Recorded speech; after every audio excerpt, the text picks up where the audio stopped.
Está gravando, então. Está compartilhada a tela, vocês estão vendo a tela?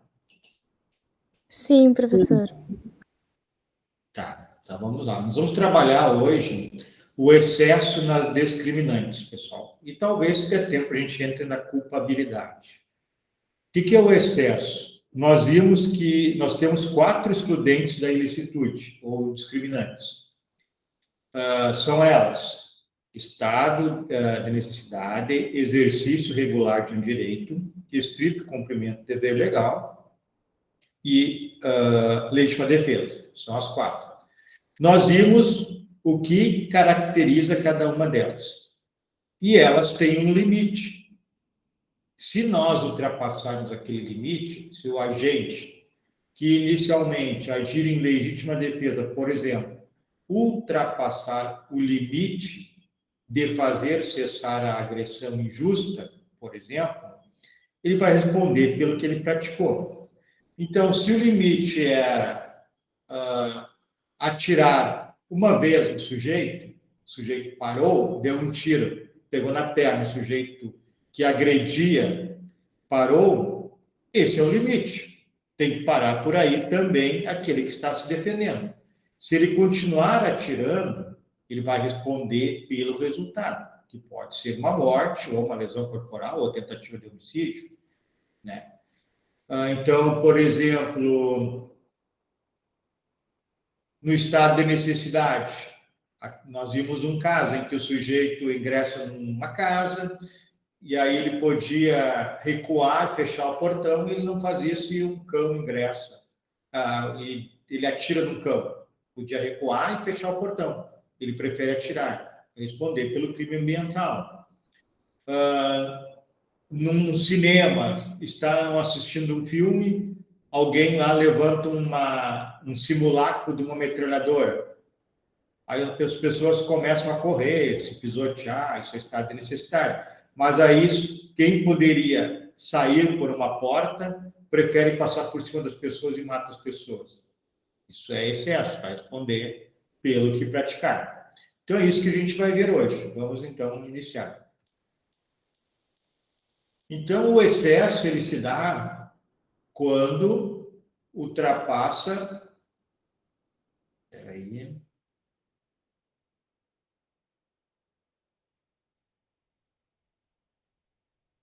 Então, quando ultrapassa, né, o ato do sujeito que está agindo em excludente da ilicitude, ultrapassa os limites permitidos pela própria excludente. Nas 4, estado de necessidade, legítima defesa, estrito cumprimento do dever legal, exercício regular de um direito. Bom, esse ânimos que nós chamamos de elemento subjetivo, se exceder, ele pode se dar tanto dolosamente, porque o sujeito quer se exceder, ou culposamente, porque o sujeito foi imprudente, negligente, enfim, ele não observou, não tomou os cuidados para cessar a sua atividade em exclusão da ilicitude, quando deveria ter parado. Ele não notou, não tomou os cuidados e prosseguiu e se excedeu. Aí nós chamamos de excesso culposo. Bom, no estado de necessidade, nós temos aqui, nem podia de outro meio evitar. Então, por exemplo, se ele pode fugir de um cão, ele não tem que atirar no cão. Se ele poderia ferir alguém e não matar, então, um exemplo lá do cinema, alguém levanta uma arma, é de brinquedo, mas ninguém sabe, obviamente, dá aquela correria, e o sujeito poderia empurrar alguém, sair por uma porta mais próxima, ele prefere matar pessoas. Então, ele se excedeu, ele não precisava fazer isso. Podia, de outro modo, realizar a sua retirada do cinema. Então, se excede, responde pelo que ele praticava. Na legítima defesa, o excesso se dá pelo emprego dos meios desnecessários. Por exemplo, o sujeito tem o mesmo porte físico ou menor, agride. Aí quem vai se defender tem um porte físico igual ou até maior. e ele pega uma arma de fogo quando era desnecessário e atira no sujeito. Isso é um meio desnecessário. Poderia ser, se ele tinha condições físicas de suportar aquela agressão, suportar não, de fazer cessar aquela agressão, não tinha por que usar uma arma. Agora, como eu falei para vocês nas aulas que nós estudamos sobre isso, não é que alguém desarmado que agride injustamente outrem, esse outrem não possa usar arma. Pode, vai depender da condição física dos dois, por exemplo. É o meio necessário para fazer a defesa. Então, se o meio é desnecessário, podia cessar segurando o agressor e ele prefere dar tiros, é um meio desnecessário, você excedeu. E o uso imoderado. O meio necessário é a arma. O sujeito é maior, o sujeito está com uma faca, aí ele tem uma arma e começa a dar tiros. Então, isso é uso imoderado. Ele tem que dar o número de tiros que for necessário para fazer cessar a agressão injusta. Dei exemplos de vários tiros. Tiro pelas costas, pessoal, isso é interessante. Repetindo, lembrando para vocês que nós estudamos que a legítima defesa pressupõe inicialmente uma agressão injusta. Ninguém é obrigado a tolerar uma agressão injusta. Então, por exemplo, o policial vai prender alguém que tem mandado de prisão. Esse sujeito que tem mandado de prisão, ele vira as costas, enfim, se vira e foge. E o policial atira. Isso é crime, isso é excesso. Isso, na realidade, isso nem é legítima defesa. Poderia ter sido legítima defesa se tivesse iniciado uma agressão do indivíduo que era para ser preso, né, contra o policial, e aí ele vira e foge. Aí é excesso. Agora, se o preso simplesmente foge, não esboçou nenhuma reação, nenhuma agressão contra o policial, nem legítima defesa não é, porque tem que ter a agressão injusta para ser legítima defesa. Então, vários tiros, quando era necessário, bem menos tiros, ou quando há uma agressão injusta e o indivíduo foge e o policial, por exemplo, atira. Isso não é legítima defesa ou é excesso, depende do contexto. Entenderam isso ou alguém está com dúvida? Entendi. Adiante. Estrito cumprimento do dever legal, pessoal. Não observa os limites previstos na lei, no diploma legal, que impõe o dever. Então, por exemplo, sujeito é preso e algemado. Bom, está contido. E aí começa a ser agredido. Então, o dever legal do agente de segurança do Estado determina que ele prenda o sujeito e que, se necessário for, algeme. Bom, feito isso, se o sujeito não está reagindo, não tem mais o que fazer, cessou a atividade policial. Mas, mesmo assim, começam as agressões de um preso algemado. Então, ele se excedeu ao limite que a legislação lhe dá, que é conter e algemar quando necessário. Certo? Exercício regular de um direito. Quando exerce abusivamente o direito que está na lei.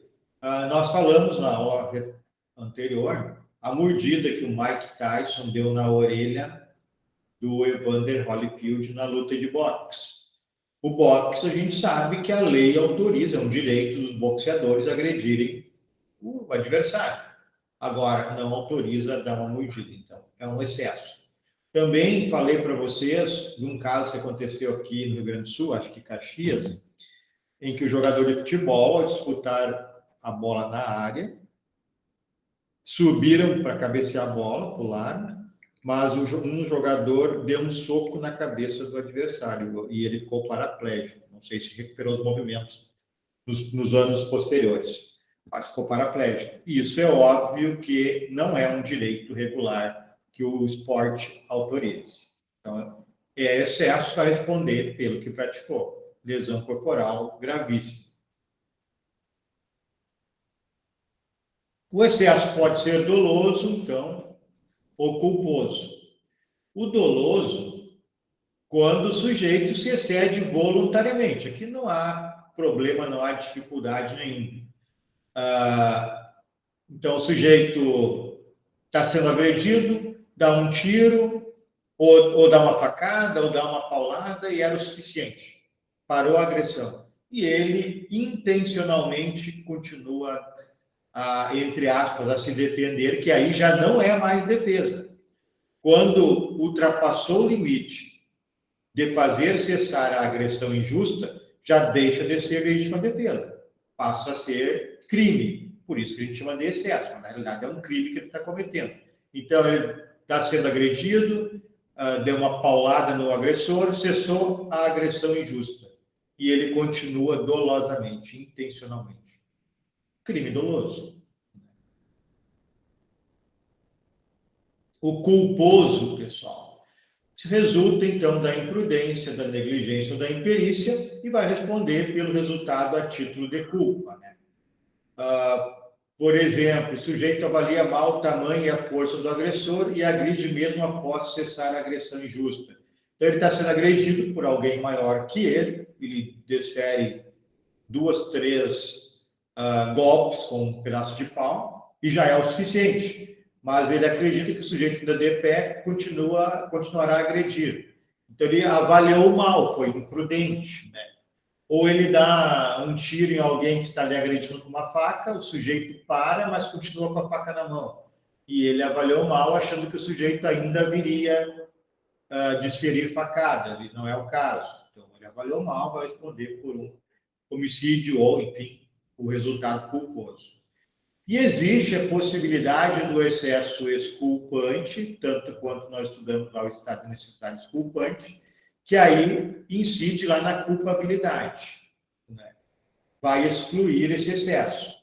Ocorre, então, quando o sujeito, nesse mesmo exemplo que eu dei, ele avalia mal a agressão que ele está sofrendo, está aterrorizado num indivíduo maior que ele, está agredindo e com uma faca, e ele já foi até esfaqueado, por exemplo, e aí ele começa a atirar para se defender.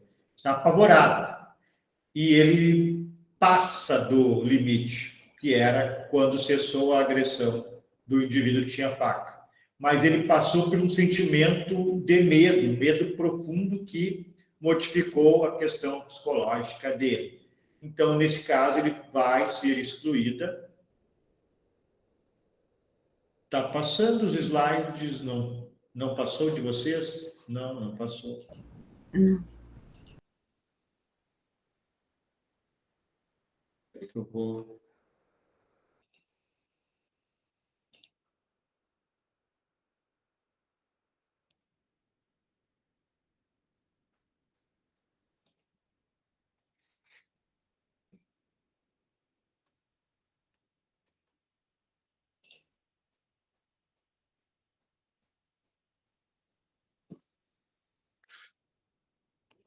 Agora sim, né? Então, a gente estava vendo aqui o excesso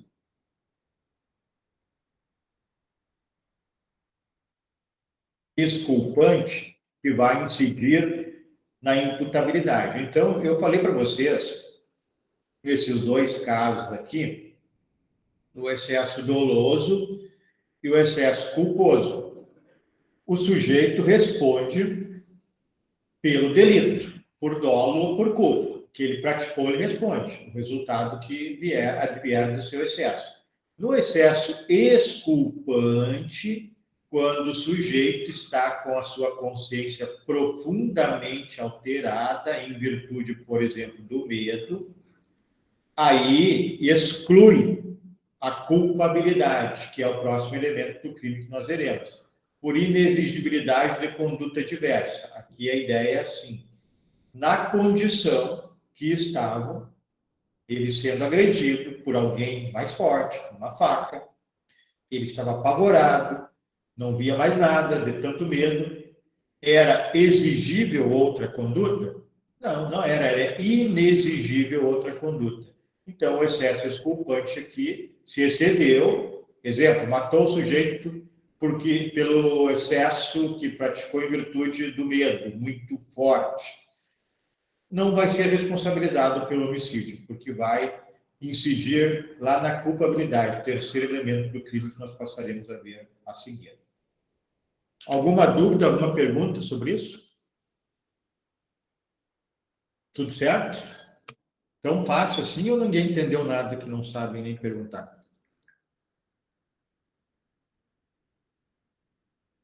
Hein, Pedro? O que tu acha? Eu acabei de voltar do banheiro, então eu nem ouvi nada. Tá bom. Tá tranquilo, senhor. Então tá bom, então vamos adiante. Bom, nós entraremos agora no terceiro elemento do crime. Terceiro elemento do crime, nós já vimos o primeiro e o segundo. O primeiro é fato típico.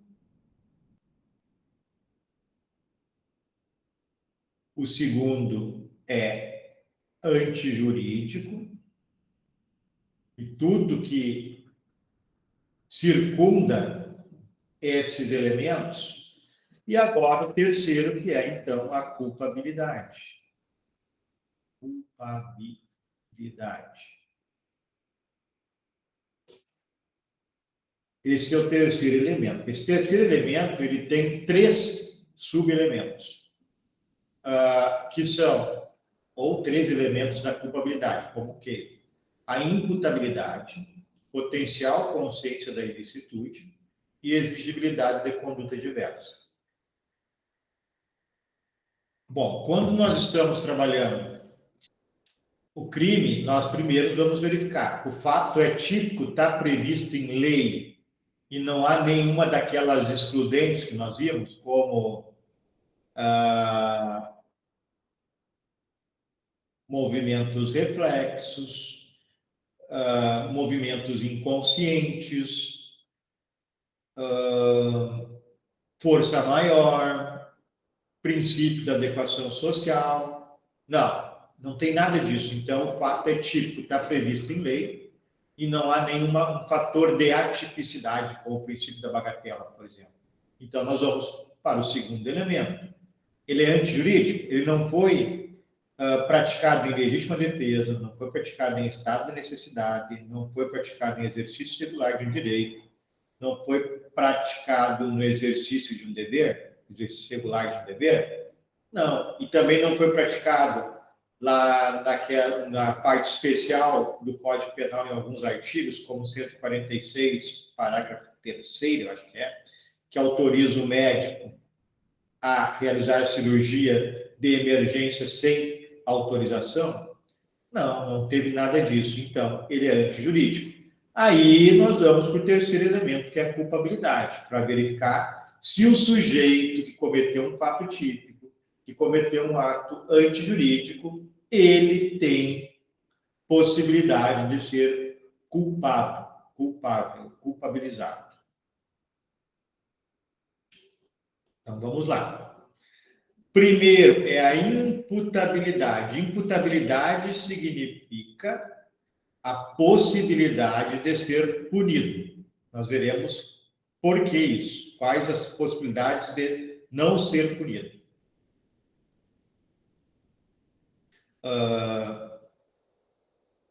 Tem alguns autores atualmente que chamam de a capacidade de ser culpado. Então, a imputabilidade quer dizer que o sujeito ele tem condições de ser punido. Se ele não tem condições de ser punido, o termo é outro, é esse aqui, ó, inimputável. Então, a primeira coisa para eu averiguar se o sujeito vai ter culpabilidade é se ele é imputável. Se ele for inimputável, terminou. Já não tem crime, porque aí não tem culpabilidade. Para ter culpabilidade, tem que ser imputável. Se for inimputável, ele não pode ser punido. Aí não tem culpabilidade.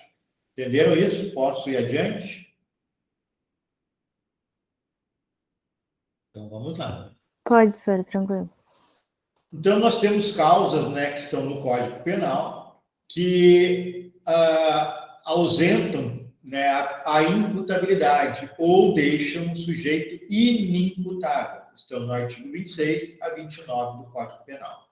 O 29 não, tá? Até 28, na realidade. 29 já está fora, que é concurso de pessoas. Então, nós temos alguns sistemas, o biológico, o biopsicológico, mas o nosso é o biopsicológico. Né? O biopsicológico, ele une os dois anteriores, então ele averigua a questão psicológica do sujeito e a questão biológica, idade, por exemplo, doença mental. Né? Então, ele une os dois.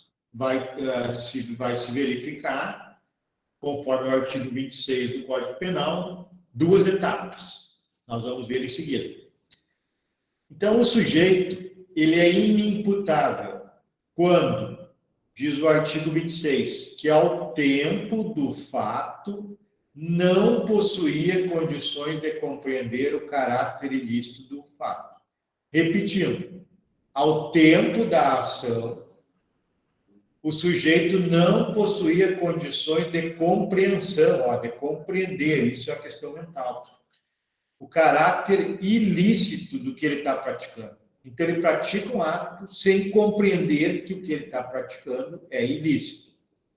Isso é a primeira parte do 26. A segunda, se ao tempo do fato ele compreendia que era ilegal, mas ele não consegue se portar de acordo com esse entendimento.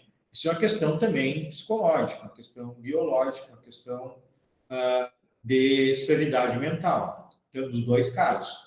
Então, no primeiro, o sujeito não consegue compreender, por questões de sanidade mental, que aquilo que ele está fazendo é crime. E o segundo, ele compreende que é crime, mas ele não consegue se portar com aquela compreensão.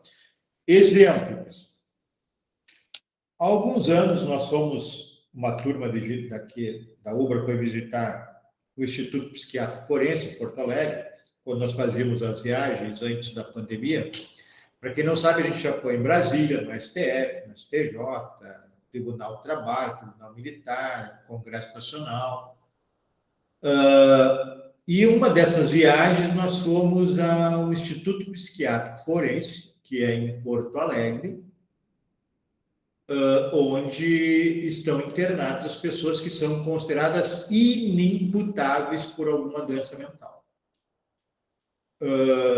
E lá, nós estávamos no pátio, quando um desses internados, eles circulam, a maioria deles livremente pelo pátio, eles vinham caminhando, pulando o muro, e o agente perguntou para ele onde ele estava.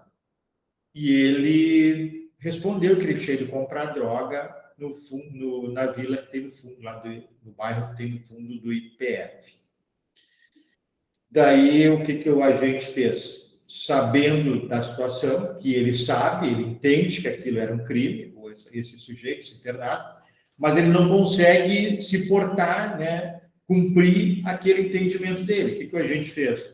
Simplesmente disse para ele, então, sabe que tem castigo, tu vai lá para a cela. O cara vai sozinho, porque ele sabe que é errado. Ele tem consciência que é errado. Mas ele não tem a segunda parte da sanidade, que é conseguir se portar de acordo com aquele entendimento. Então, isso é um exemplo, né, da segunda parte aqui do que diz o artigo 26. Que a primeira parte é que ao tempo do fato, não possuía condições de compreender o caráter ilícito do fato, então ele estava com uma questão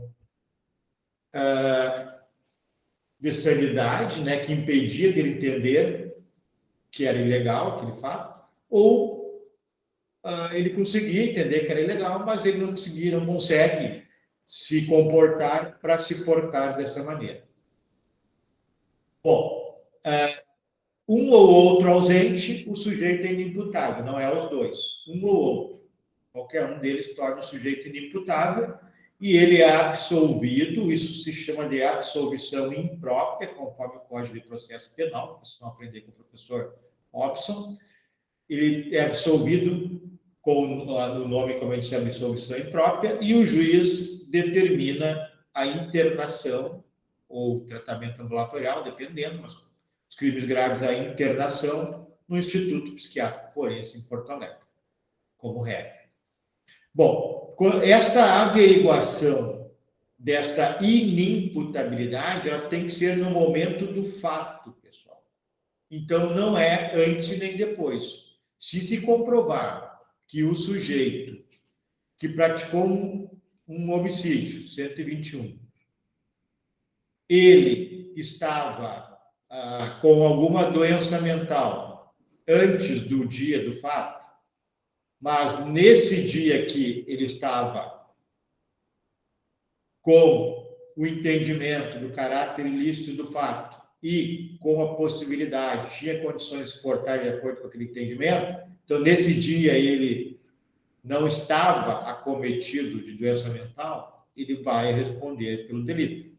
Mesma coisa se ele não era doente mental, praticou um homicídio, ele passa a sofrer por algum motivo de uma doença mental após o homicídio. Na data do julgamento, ele continua, ele tem essa doença mental, ele vai ser condenado, porque ele praticou um fato quando possuía plenas capacidades mentais. Traduzindo, tinha condições de compreender o caráter ilícito do fato e deportar-se de acordo com esse entendimento, no dia que ele matou o sujeito. A doença mental adveio posteriormente. Então, neste caso, o que ocorreu? Ele vai a julgamento, é condenado e o juiz poderá transformar a condenação em medida de segurança ou encaminhá-lo provisoriamente ao instituto, né, ao hospital psiquiátrico, e se ele retomar a consciência, retomar a sanidade mental, volta ao presídio. Mas se ele não retomar, o juiz vai transformar a pena em medida de segurança. Ok? Entendido isso? Alguma dúvida, perguntas?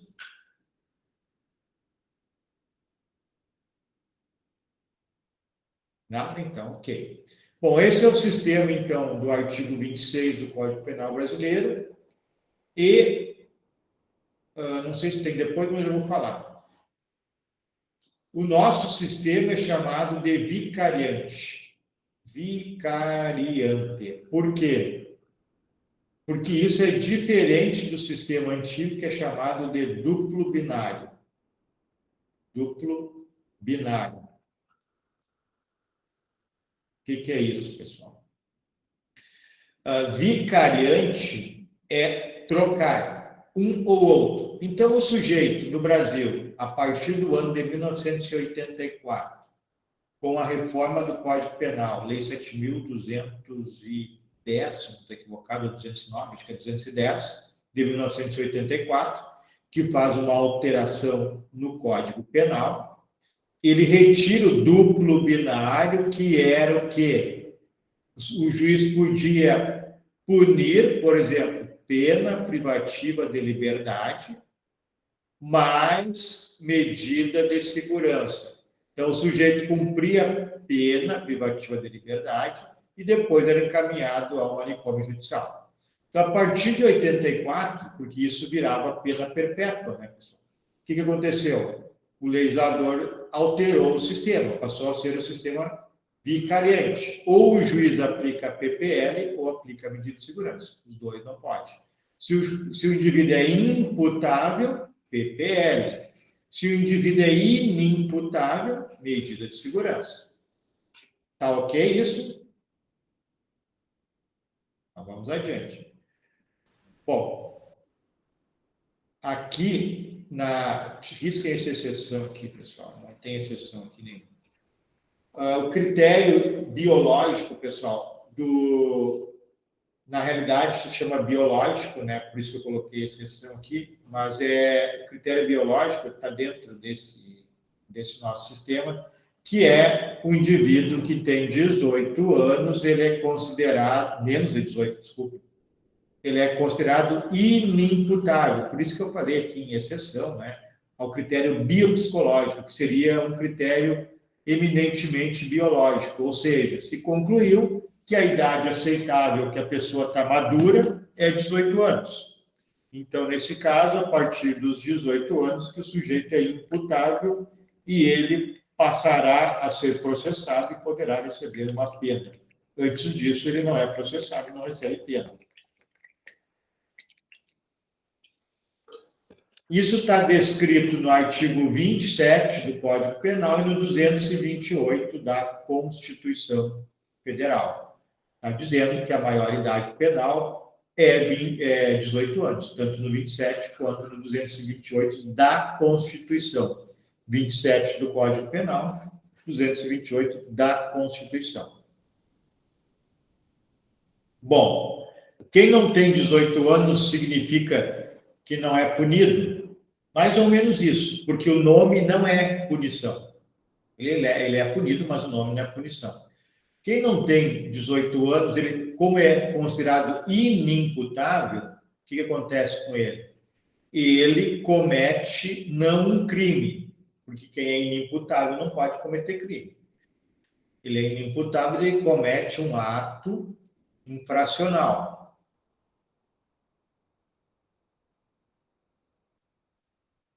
Por exemplo, ele mata alguém, ele furta, ele pratica estelionato, ele pratica dano, vilipendia a cadáver, estupro, roubo, extorsão mediante sequestro. Ele não está praticando um crime, mas ele está praticando um ato infracional, os meios do Código Penal. E ele não recebe pena, ele recebe uma medida socioeducativa. Pode ser até internação. Na fase atualmente chamada de fase, já foi chamado de FEBEM, não sei do que mais, atualmente chamado de fase. Tá ok? Entendido? Dúvidas? Ok.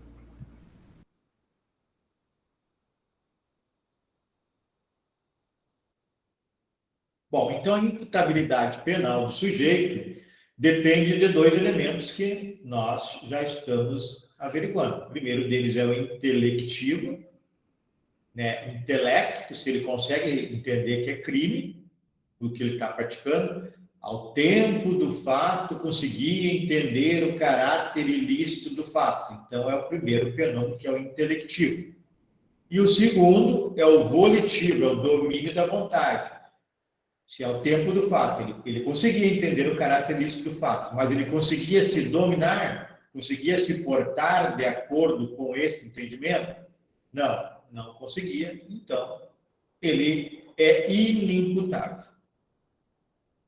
Certo? Então, o intelectivo, que é dominar, né, o entendimento psicológico de que aquilo é crime, e o segundo é volitivo, domina o entendimento, mas não consegue dominar a vontade. Isso faz parte do processo, então, intelectual e volitivo de um sujeito. Já falei para vocês que o momento da constatação é o momento da ação ou da omissão, não é nem antes e nem depois. Também já falei para vocês que se o sujeito que cometeu um crime é julgado, porque ele era imputável, e sobrevier doença mental depois, ele não altera a condição da condenação. O que vai acontecer é ser encaminhado para um manicômio judicial, até recuperar a sanidade mental. E se verificar que não vai recuperar, o juiz transforma, então, a pena em medida de segurança. Vamos ver as causas, então, de inimputabilidade. A primeira delas, a mais tranquila, é a menoridade. Então, aqui não depende de se verificar elemento cognitivo e volitivo nenhum como nós acabamos de ver ali, né? Vimos isso aqui, ó, intelectivo, o indivíduo tem a condição de entender o caráter ilícito do fato, ou volitivo, ele tem condições de portar-se de acordo com este entendimento? Então, para o adolescente infrator, não interessa isso, já é uma presunção que nós chamamos aqui de iure et de iure, ou seja, uma presunção absoluta. Se presume, não tem como provar em contrário. Se tem até 18 anos incompletos, antes de completar 18, se presume absolutamente, sem possibilidade de provar em contrário, que é inimputável. Existe a presunção iure et de iure, que é esta, então, a presunção absoluta, né? E existe a presunção relativa, que se poderia fazer prova em contrário. No caso da minoridade, é absoluta. Não tem como fazer prova em contrário. Sempre vai ser considerado inimputável. O sujeito emancipado, ali a partir dos 16 anos, o Código Civil autoriza, mas não é para fins penais e nem para dirigir veículo. É para fins da vida civil. Então, ele continua sendo um menor para a idade penal. Já falamos que o adolescente infrator é um nome técnico para quem comete esses atos previstos no Código Penal e leis especiais, quando for menos de 18 anos, e entre aspas, pena é chamado de medida socioeducativa. Bom, se fala muito na redução da idade penal para 16 anos, alguns até menos.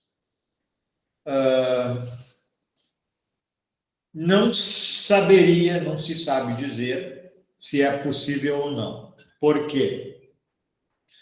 Porque pode ser inconstitucional. A Convenção Americana dos Direitos Humanos, ela prevê, ela não obriga, não determina, mas ela dá como idade adequada para punição 18 anos, mas ela não obriga isso, para quem é signatário dela. Mas o problema a discussão que está presente no Brasil 18 anos é um direito fundamental ou não é um direito fundamental? Ele não está previsto no artigo 5º da Constituição Federal. Então, alguns defendem que não é um direito fundamental. Mas, a gente sabe, existem outros direitos fundamentais que estão na Constituição, próprio ali, artigo 6º, 7º, então, eles estão pela Constituição, escritos em outros artigos. Então, há quem defenda que ele é um direito fundamental. Então, não tem como a gente dizer que pode ou não pode a redução da idade penal. Isso, se um dia passar algum projeto de lei, vai parar no STF. O STF vai ter que definir se é um direito fundamental ou não. Se é um direito fundamental, lembrem, ou vocês já devem ter visto isso, a não ser quem está no primeiro semestre. É uma cláusula pétrea. E cláusula pétrea não podem ser modificadas na Constituição Federal, a não ser para melhorar a situação. Mas para limitar, não. Então, se é um direito fundamental, não vai poder ser alterado. Mas só quem vai dizer isso é o STF. Me parece que é um direito fundamental, mas é a minha opinião apenas. Prof, calma, não entendi. A menoridade seria um direito fundamental? Isso. Bom. Ou acho que não é exatamente esse o termo mais adequado, Gabriel. Ser imputável com 16 anos, por exemplo, reduzir a idade penal. Então, seria um direito fundamental ser punido a partir dos 18 anos. Não sei se agora... entendi. Agora sim. Tá. Então, se fosse 17, em tese, seria inconstitucional, porque 18 anos ser punido com 18 anos seria um direito fundamental. Abaixo disso, ou não ser punido até os 18 anos seria um direito fundamental. Bem complicado, né, professor? Oi? É bem complicado, porque a maioridade civil tu pode ter com 16, né? Sim, Foi eleitoral emancipado. também. Eleitoral também. Exatamente. Daí a penal não pode. Isso. Então, eu acho que se foi emancipado, tem que ser emancipado de tudo, né? Mas... Deixa eu ver aqui meu computador, que ele está querendo terminar a bateria. Deixa eu ver o que deu aqui de erro. Só um pouquinho.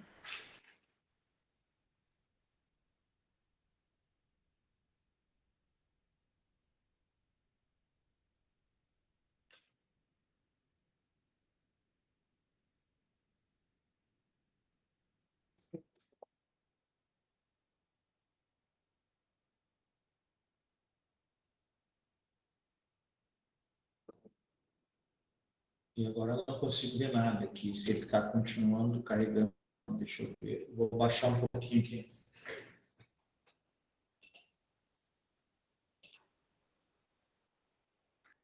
Tá. Pronto, agora já carregando. Mas agora caiu a apresentação.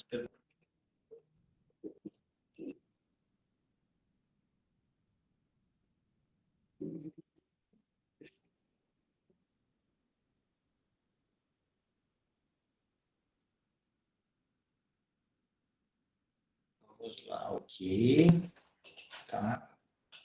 Luiz Fernando foi que falou, né? Foi, né, Luiz? Foi. É que, na realidade, o direito fundamental está previsto na Constituição, para ser direito fundamental. Então, está descrito lá na Constituição que a idade penal é 18. Então, os outros, a questão da emancipação, e a questão eleitoral, ela não tem essa garantia exclusiva ali, dizendo que, taxativa, como é o artigo 228 da Constituição Federal, né? Então, se for direito fundamental, não estou dizendo que é, e eu me parece que é. Mas o que mais pesa aí, pessoal, na realidade, não é se é direito fundamental ou não é. Na realidade, é a eficácia dessa medida. Ela não é eficaz. Ela não vai reduzir a criminalidade se nós diminuirmos a idade penal. Por que não vai diminuir? O percentual de adolescentes infratores é bem mais baixo, do que muitíssimo baixo. Teve uma época, agora faz 3, 4 anos que não consulto, teve uma época que era 0,5%. Né? Outra coisa, largar esse pessoal no presídio é capaz de potencializar a criminalidade, como ocorre hoje com os maiores. Larga as pessoas do presídio, potencializa o número de crimes. Outra coisa, o que eu acho que deveria ocorrer, e a opinião só também tem que ser melhor estudada, mas eu acho que poderiam aumentar, por exemplo, a medida socioeducativa para um delito, um ato infracional de homicídio. Não dá para o cara matar alguém e pegar 3 anos de prisão e internação. Isso sim, eu acho que deveria ser feito, deveria ser aumentado. Agora, quanto à constitucionalidade, aí a gente vai ter que verificar. Mas não tem muito efeito essa medida, não, você pode ter certeza. Bom, vamos lá. A súmula 711 do STF. Quem é que está com o computador aberto? O meu está com a tela cheia, que poderia botar aí no Google, súmula 711 e ler para nós, hein? Eu dou uma guardada. Espera aí. 711? 711 STF.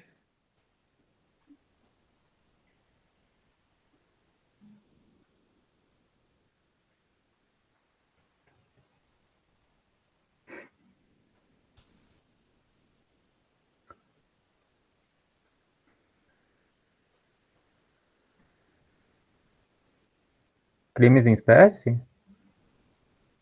Não, tem que escrever súmula 711. Tá. Não, tá, pera, achei. Tá, Gabriel. Tá, então daí. A lei penal mais grave aplica-se ao crime continuado ou ao crime permanente, se a sua vigência é anterior à cessação de continuidade ou da permanência. Tá, pessoal.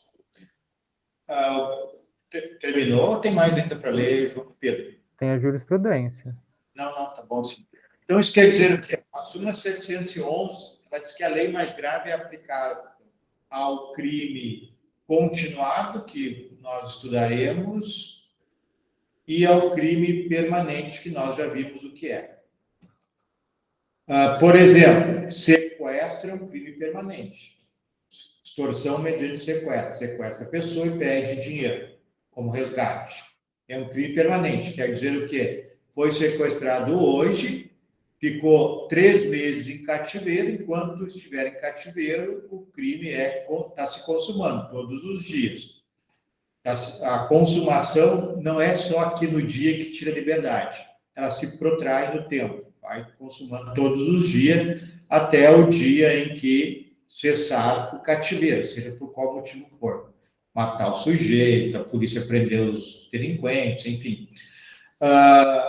Ocorre o quê? Se o sujeito fez 18 anos neste período, né, o que vai acontecer? Fez 18 anos aqui.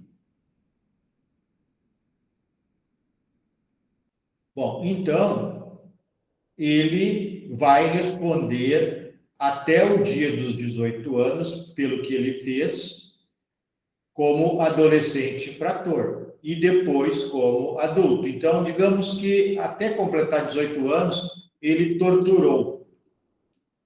Isso é um outro crime. Torturou o sujeito no cativeiro. Então, ele vai responder como adolescente infrator por esse delito de tortura, por exemplo, e vai responder como adulto pelo sequestro, que se consumou.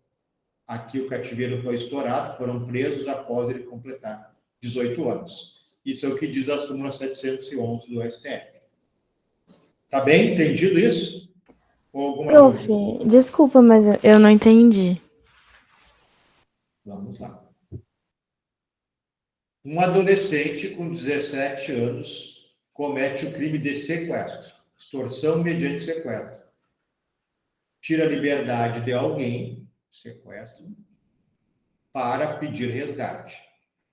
Tinha 17 anos no dia do fato.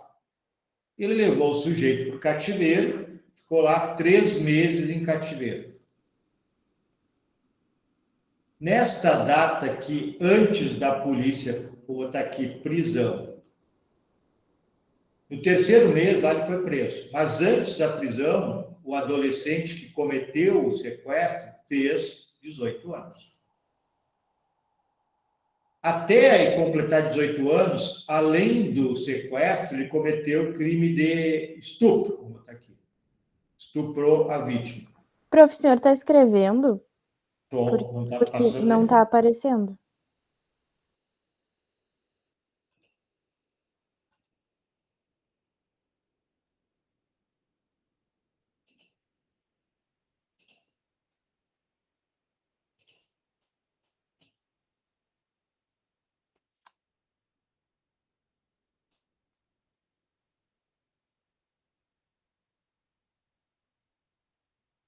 Agora ok, né?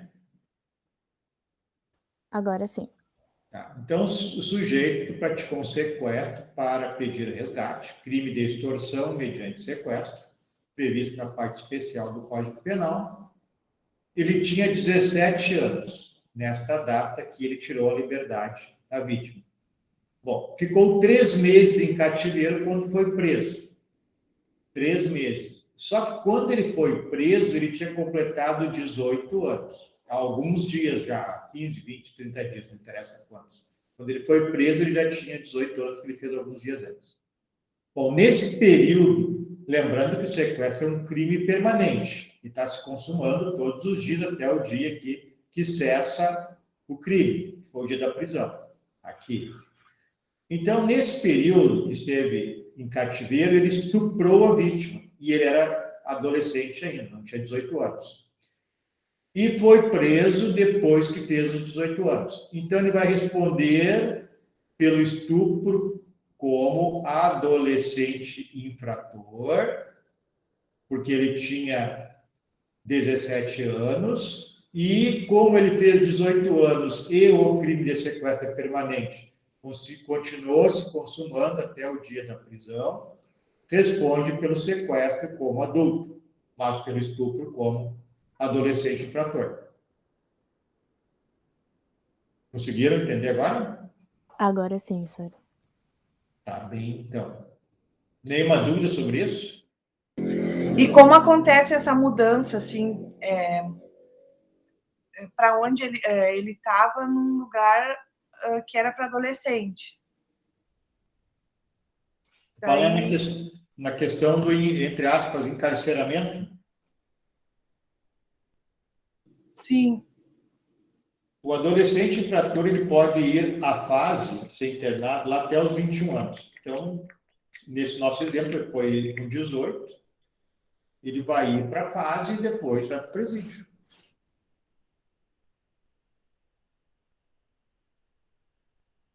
tá na escolinha, depois vai para a faculdade. Ah, desculpa, não entendi, Adriana. Estava na escolinha, depois ele vai para a faculdade. Uhum. Isso aí. Continuando. Bom, então agora nós vamos ver o desenvolvimento mental incompleto ou retardado. Alguém lê para mim aí o artigo 26, senão eu fico falando, vocês nem sabem o que diz o artigo 26. Código Penal. Eu tenho aqui o da imputabilidade. Isso. Da imputabilidade penal. É isento de pena o agente que, por doença mental ou desenvolvimento mental incompleto ou retardo, era, ao tempo da ação ou da omissão, inteiramente incapaz de entender o caráter ilícito do fato ou de determinar-se de acordo com esse entendimento. Tá, por enquanto tá bom. Depois tem um parágrafo, né? Parágrafo único, senhor. Pode. Por enquanto tá bom assim. Então, nós vamos ver o caput. É isento de pena. Quando falar a palavra isento, já saibam que está falando da culpabilidade. Então, é isento de pena quem, por desenvolvimento mental incompleto ou retardado, era ao tempo da ação inteiramente incapaz de entender o caráter ilícito do fato ou portar-se de acordo com esse entendimento. Ele é isento se essa capacidade for retira inteiramente a capacidade de entender o caráter do fato ou portar-se de acordo com esse entendimento. Pode perguntar aí, Gabriel, porque ele some aqui, eu não consigo ver a tua mensagem. Não, senhor, eu só coloquei o artigo 26 ali. Tá, obrigado. Então, desenvolvimento mental incompleto ou retardado. Bom, é o desenvolvimento mental, então, né, que não se consumou.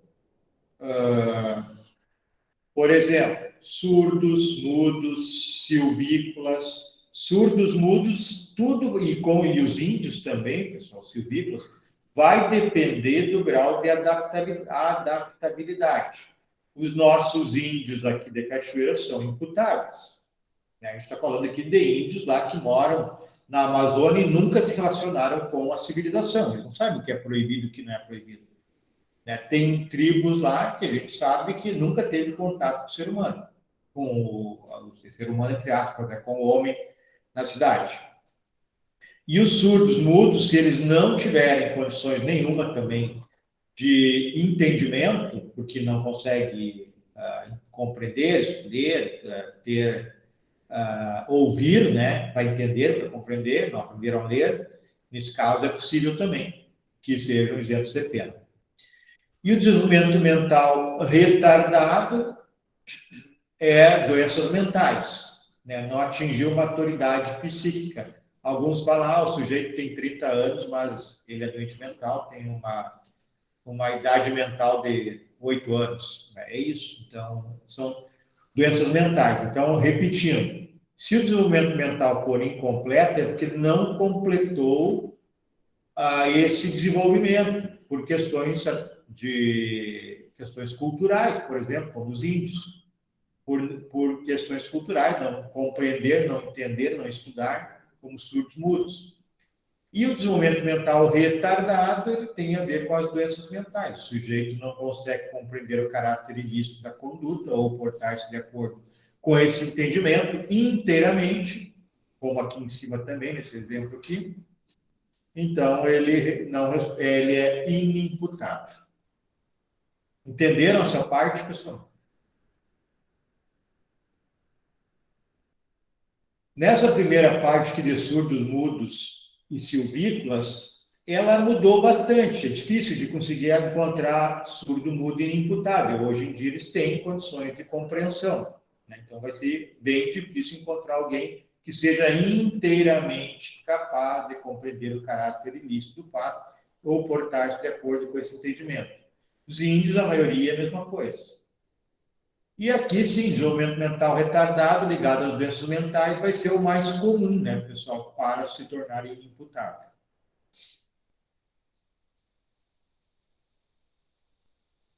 Certo? O alcoolismo, pessoal, pode ser considerado aquele sujeito que é alcoólatra, ele ingressa nessa situação também do desenvolvimento mental retardado, né? Já atingiu ele de uma maneira que ele não consegue se portar de acordo com esse entendimento, né? Mas isso é no campo teórico, no campo prático a gente não vê isso. Mas o alcoolismo é considerado pelas autoridades médicas doença mental. Bom, e a segunda parte, a imputabilidade diminuída, aí eu peço para alguém ler lá o parágrafo único.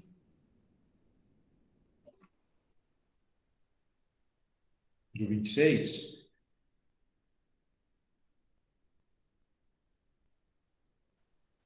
Parágrafo único.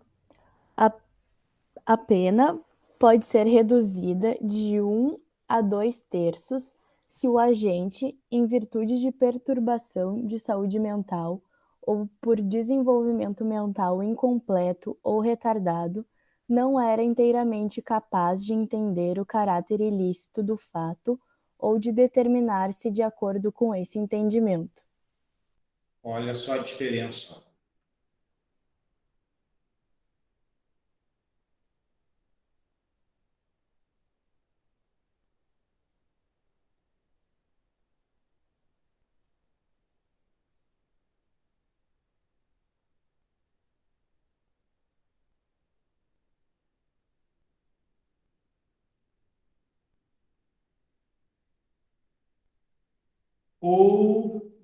Vai caber aqui, portar-se de acordo com esse entendimento.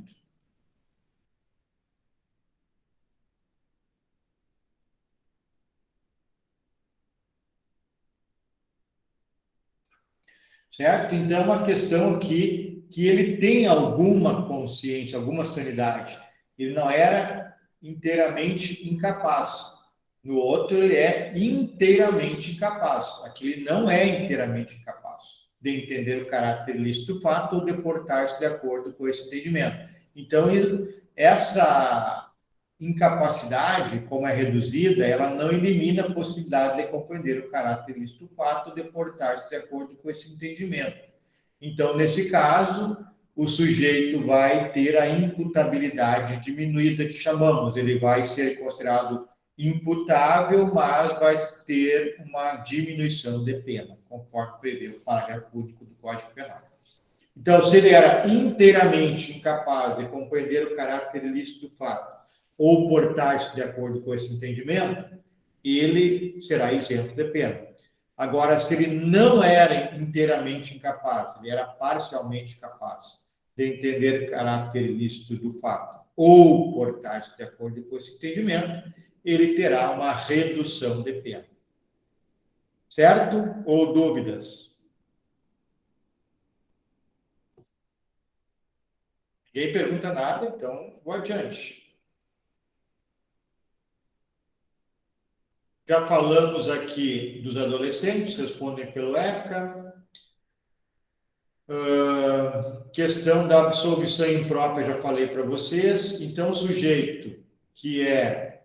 Isso aqui não ficou certo. Sujeito que é considerado inimputável pelo artigo 26, e não pela idade penal, pelo artigo 26 do Código Penal, que nós estamos vendo, aquele que era inteiramente incapaz de entender o caráter ilícito do fato, ou aquele que era inteiramente incapaz de portar-se de acordo com esse entendimento, ele, 26 do Código Penal, ele é absolvido, absolvição imprópria, e o juiz aplica medida de segurança, que está lá do artigo 96 em diante do Código Penal, e prevê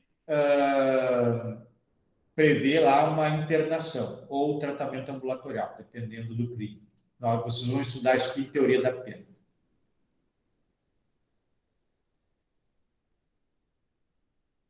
Bom, isso aqui, a medida de segurança. Então, o sujeito foi considerado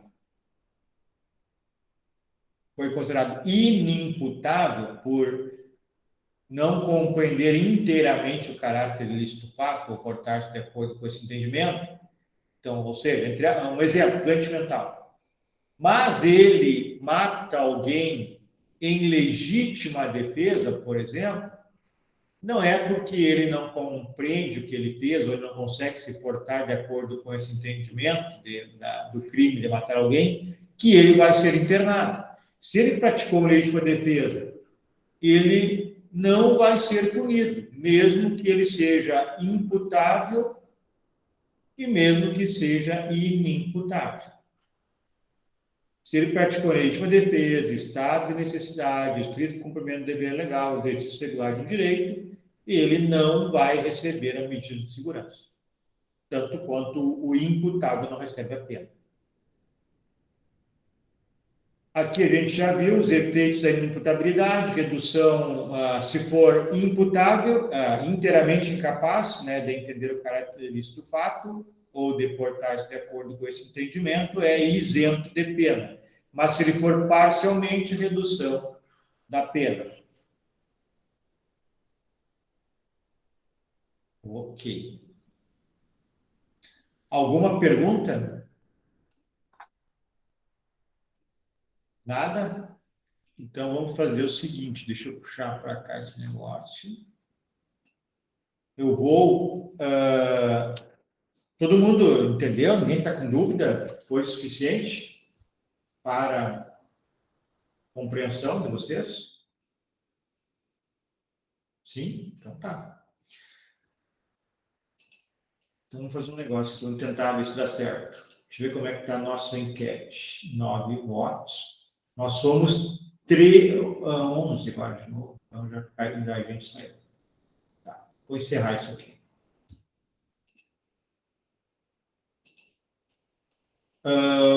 Pessoal, eu vou colocar aqui agora uma lousa interativa. Vamos ver se vai dar certo. Vou tentar aqui.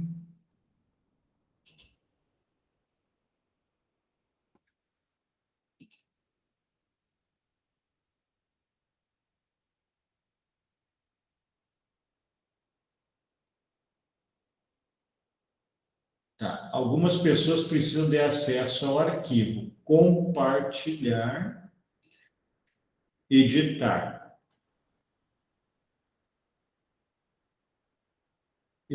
Tá. Ok. Agora vocês olhem aí no chat se abriu. Eu acho que eu apaguei. Não, está aqui ainda. Abriu um link aí para vocês no chat? Sim. Sim. Clique aí no link, ver o que vai acontecer. Pede uma senha. Pede uma senha. Não, deu. Tá. Tá. Agora eu vou compartilhar o meu aqui para ver se vocês conseguem mexer nele.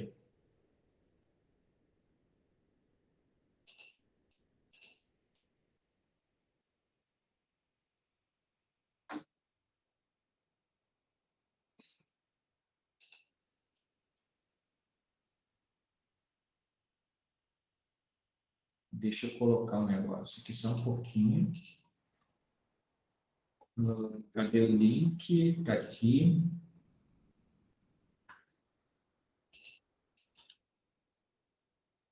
Copiar.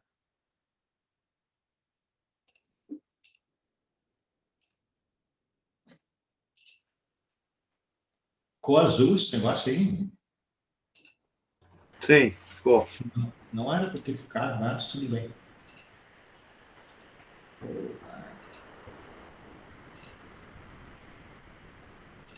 Tá, agora eu quero que vocês façam o seguinte, vê se vocês conseguem interagir. Pode clicar em cima aí.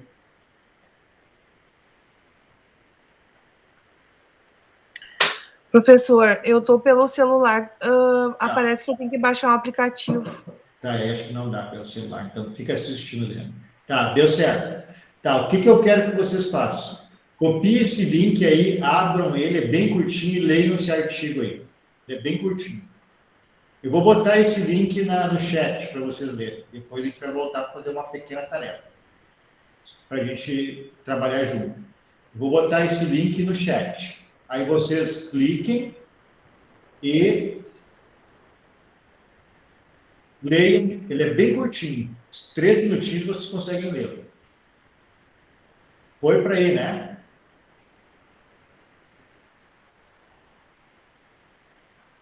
Deu certo, pessoal? Sim. Tá, Sim, então leiam, Sim, então sim. leiam essa notícia aí.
Pronto, terminaram ou não?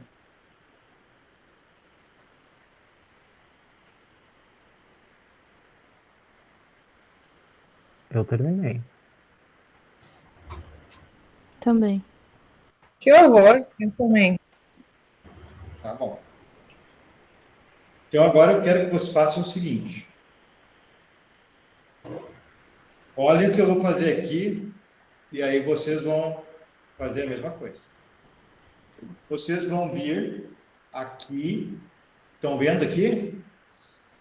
Nota autoadesiva? Sim ou Sim. não? Tá. Sim, senhor. Cliquem aqui, vai abrir isto. Aí, não cliquem ainda, espere. Aí vocês vão escrever algo. O que é isso? O que diz com os dados que tem aí? Não estou dizendo que está completa essa notícia.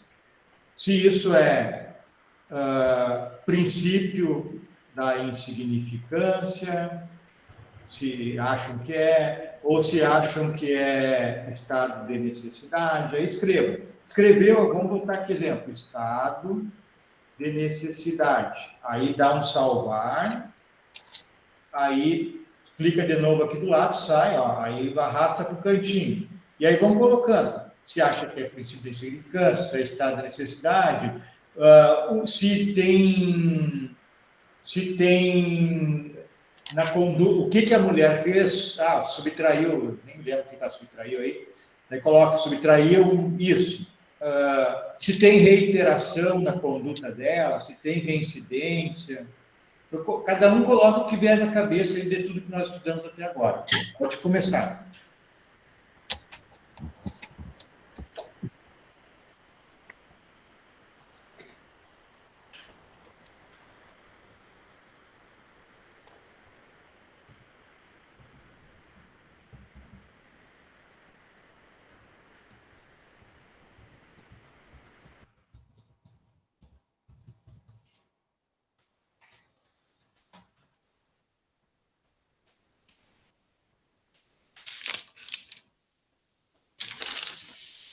Só tem um por enquanto.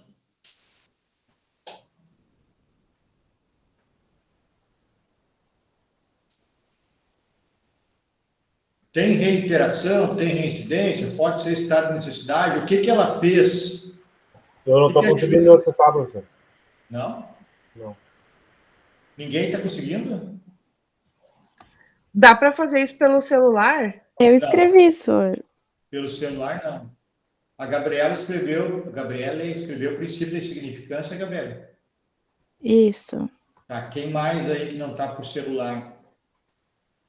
Além do Luiz que não está conseguindo.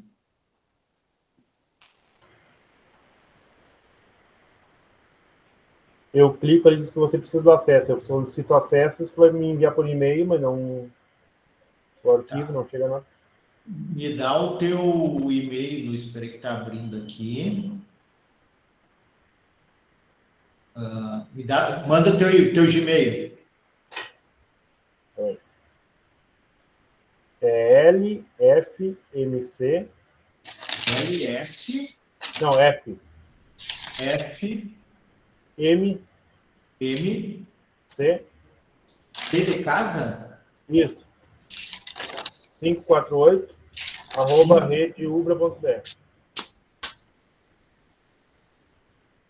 É rede.ubra. Rede.ubra. Será que está certo, hein? Tá, Isso, apareceu aqui.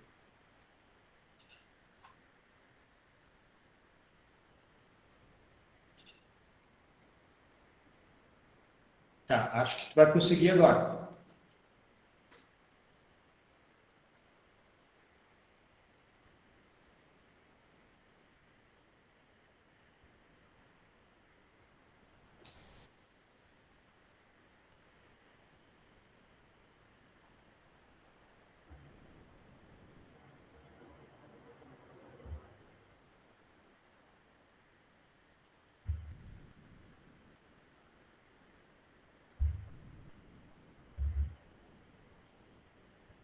Acho que agora sim. Tá.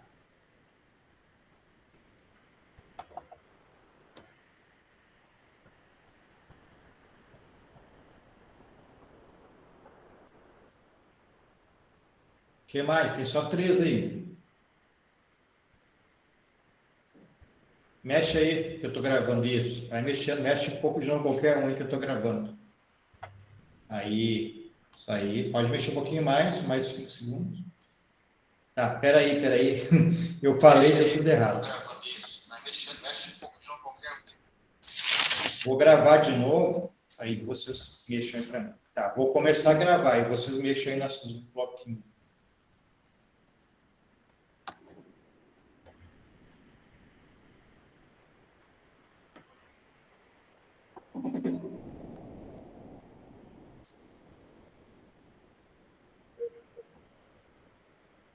Feito. Tá. Tá.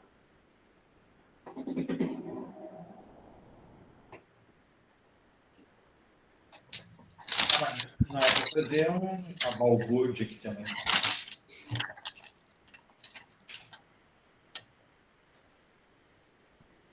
Vou chamar a professora Kiri aqui para botar ordem na casa. Hein? Eu não manjo nada do Jamboard. Não, mas do comportamento dos alunos, hein? Estão fazendo uma balbúrdia aqui nesse negócio. Que nada. Ok, pessoal? Alguém quer colocar mais algum? Senão, vamos ler.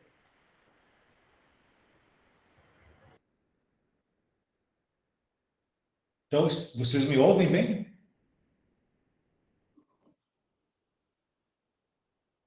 Oi, estão me ouvindo? Sim. Sim. Tá. Então, vamos lá. Vou abrir aqui. Então, vamos lá. Bom, o link principal está aqui. Né? A mulher não é reincidente. Ok, tá certo, ele não diz nada. O que ela fez, afinal, que eu não recordo agora, ninguém colocou aí.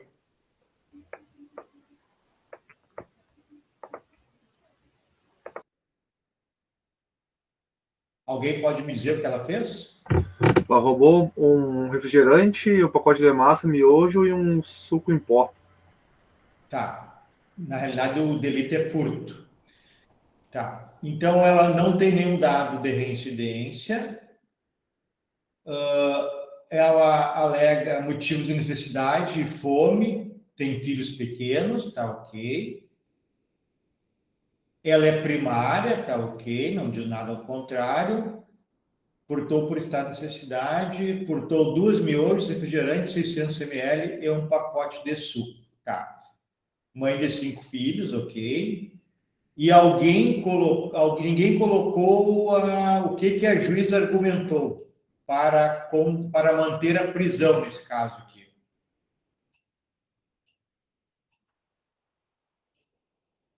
O que a juíza determinou? Entendeu para manter a prisão?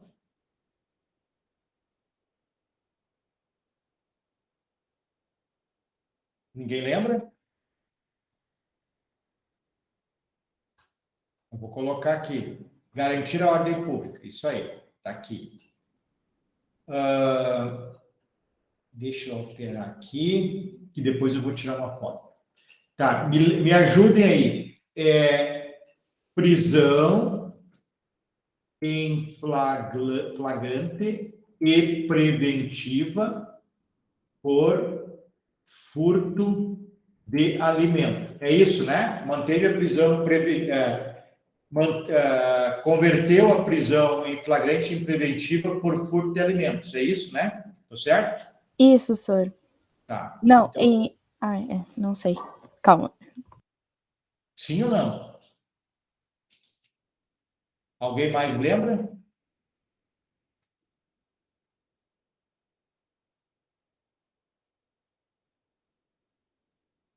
Mas acho que é isso. É isso aí. Tá. Vou tirar uma foto aqui.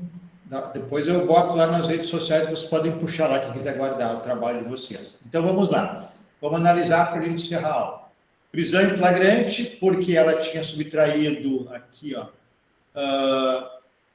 2 miojos, refrigerante, 600 ml e um pacote de suco em pó. Ela disse que estava com fome, mãe de 5 filhos, não é reincidente, é primária, por motivos de necessidade, fome, tinha filhos, ok. A juíza, vamos ver esse aqui, pedido do Ministério Público para decretar a prisão preventiva. Aqui, isso é importante, ó, R$ 21 totalizou. E a juíza definiu, então, que manteria a prisão preventiva, o que é isso aqui? Para garantir a ordem pública. O momento em que ela, aqui é interessante, ó. Ela diz que tinha que garantir a ordem pública e o momento impõe maior rigor na custódia cautelar, pois a população está fragilizada. Então, ela quer dizer que a população está com fome, então tem que se manter rigor penitenciário e prender. Bom, agora nós temos um problema.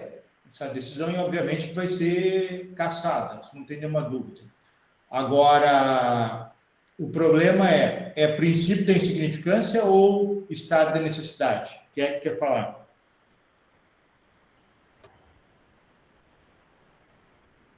Só pensar. O que interessa aí é que houve um desfalque mínimo ao patrimônio ou que há dois bens jurídicos em choque, vida e patrimônio. Vida e patrimônio. Princípio da insignificância. Vida e patrimônio. Então, o que é? Estado de necessidade ou insignificância? Estado de necessidade. Estado de necessidade. Mas, senhor, não tem como ser os dois? Não. Tem julgados que chamam isso de princípio da insignificância, mas é só pensar. Se eu tenho... o que é mais importante? Vou ser bem específico. Se vocês lendo essa situação, vocês acham que o que está pegando é não haver desfalque ao patrimônio ou o que está pegando é fome, vida versus patrimônio? O que é mais importante nessa situação? A fome. Mais específico, a fome e o patrimônio versus vida. Então, a gente tem que largar lá no estado de necessidade. É insignificante. Mas, como é bem específico para o estado de necessidade, a gente vai usar no campo específico, estado de necessidade. Mas vocês vão encontrar, sim, julgados falando em princípio da insignificância. Mas é só pensar, raciocinar. A gente está falando de fome, que é vida, e patrimônio. Não é alguém que furtou barra de chocolate que nem está com fome. É diferente. O princípio da insignificância, o sujeito furta chocolate e nem está com fome, não é questão de inanição. Tá, vou tirar uma foto aqui. Alguém ficou com alguma dúvida dessa decisão? Tem alguma dúvida, alguma pergunta sobre isso?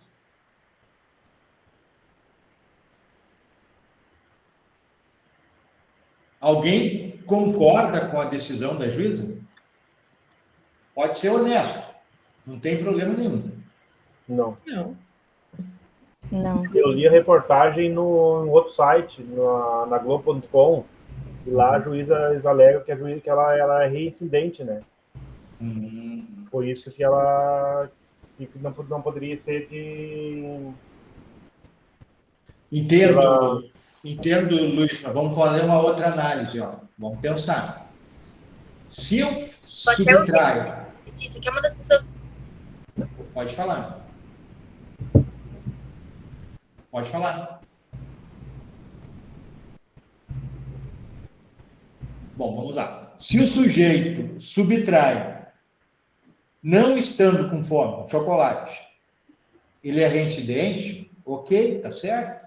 Não vai o cara viver furtando chocolate, ou seja o que for, desodorante, seja o que for, a vida toda. Ele não está com a sua vida em risco. Então, praticou 2, 3 vezes, não pode mais, tá certo? Reincidente, reiteração da conduta. Agora, isso não tem nada a ver com a fome. Se eu tiver com 10 vezes com fome, qual vai a reincidência? Porque eu tirei 10 vezes lá um pedaço de pão, um miojo, que é esse caso, porque eu estou com fome. Isso aí, o que tem a ver com reincidência? Não consigo ligar. É que eles estavam falando, eles se apegaram na insignificância, né? Sim. E a juíza negou por causa disso. A insignificância não é porque ela é reincidente, né? Sim, aí ok. Aí entendi agora. No caso da necessidade, sim, né? Sim. Eu acho que vai cair por causa disso. Claro, tá certo. Entendi agora. Se fosse, ela enquadrou na insignificância, aí a reiteração, a reincidência, aí não cabe. Mas nesse caso é claro do estado de necessidade, né, pessoal? Quer falar, Kirian? Não, professor, esqueci ligado. Tá bem. Bem, eu acho que foi bem produtivo. Só duas coisas para finalizar. Vocês acharam interessante, Sim. apesar de ser bem rápida essa última dinâmica aí para aprender, para participar? Sejam honestos, se não gostaram... Não, bem. Eu achei interessante isso. Eu achei diferente também. Alguém mais? Só uma dúvida, Sor. Fala. Muito bom. Cabe requerer a decisão da juíza para, tipo, Cabe o quê? estado de necessidade agora? Sim, provavelmente vai haver um recurso agora da defesa, da Defensoria Pública, e certamente o tribunal vai desfazer essa decisão. Não há dúvida disso. E outra dúvida, Sor. Nesse caso, foi o furto dos alimentos. Mas digamos que ela furtasse dinheiro em si, dinheiro em espécie, e alegasse que era por fome. Caberia também ou não? Interessante essa tua pergunta, Gabriela, bem interessante. Para mim não cabe, mas o teu raciocínio está correto. Se comprovar que era para comprar um alimento, uma miojo, etc., é possível. Eu não vou dizer que é impossível, mas é bem interessante. Valeu, Cássia, também gostei, o Arno também. Então, ok, a gente vai fazer algumas coisas assim, uns minutinhos de vez em quando, para vocês participarem também, que eu acho que é um momento bom de aprender vocês fazendo isso, e a gente pega algumas notícias como essa, é bom de discutir. Né? Isso de pegar casos específicos, Sor, acho que é bem legal da gente colocar em prática. Tá bem. Bom, e a última questão pessoal, eu não sei se segunda-feira, à noite, no máximo, eu preciso pedir lá a sala da Ubra. Então, eu não sei, fiquei na dúvida. A gente é só poucos alunos aqui, nós somos 20, mais de 20. Eu vou colocar ali no grupo do WhatsApp. Se não der retorno, sei lá, 15, 20, aí a gente mantém a aula normal para a semana que vem. Né? Não vi empolgação. Até porque quase metade ou metade da turma não está em aula. Então, não vou... É complicado também eu marcar uma aula lá e ir 10 e não ir 12, 13. Aí fica ruim, né? Não indo 1 ou 2, tudo bem. A gente transmite via Meet, fica gravado lá, tudo certo. Então, eu coloco ali no WhatsApp e aí vocês... Amanhã eu já coloco, vocês vão respondendo ali, sábado e domingo. E aí, segunda, eu reservo ou não reservo lá a sala. Tá ok? Então, se nós fizermos a aula lá, eu vou levar alguns salgadinhos para a gente fazer um lanche lá para comemorar o encontro quase pós-pandemia. Então, tá. Valeu, então, pessoal. Uma boa noite. Até Beleza, Sor. Obrigada. Boa noite. Boa noite. Boa noite, prof. Obrigado pela aula. Valeu. Obrigada, boa noite. Até. Boa noite. Não estava te vendo, professor. Estava a câmera fechada. Estava para cima. Para não mostrar o chimarrão, a gente fecha a câmera. Agora tu fechou de novo. Boa noite, prof. Boa noite.